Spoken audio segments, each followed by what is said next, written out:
guys, mapagpalang araw sa inyong lahat, mga langga. Ayan, ngayon na araw ay September 1. Ayan, September 1 na guys.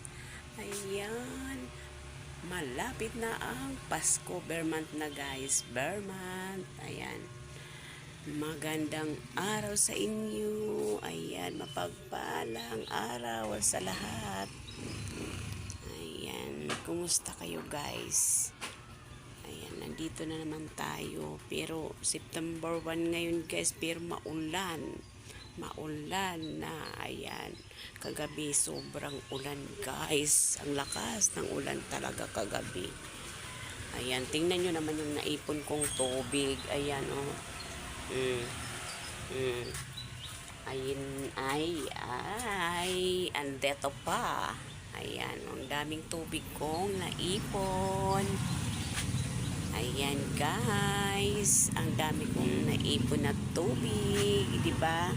Ganun lang guys, kasi pag limbawa patulog na kami tas maulan, isinasahod na lang namin yan pagka umaga, punong-puno na yan.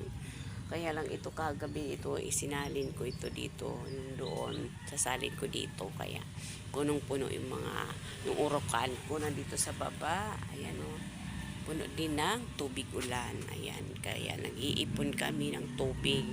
Isayang din di ba? Ganun lang guys, mag-ipon-ipon tayo ng tubig pag maulan para may panlinis man lang tayo, di na kailangan bilhin. Kasi kami dito guys, binibili lang namin kasi may drum ako. Hindi, wala kaming tubig sa loob. Inaakyat lang namin doon mga timba-timba. Kaya ganun, igib lang kami doon ng hose.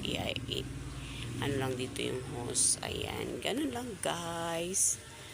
Ayan, ingat tayo kasi ayan, makulimlim. Ayan, maulan guys. Kaya ingat-ingat na lang tayo sa ating mga pupuntahan. At magdala tayo ng mga panangga sa ulan. Gaya ng payong, di ba? Kapote at bota. Ayan, ganun lang guys. Kailangan lang natin ng payong pag maulan talaga. Ayan, thank you so much for watching guys.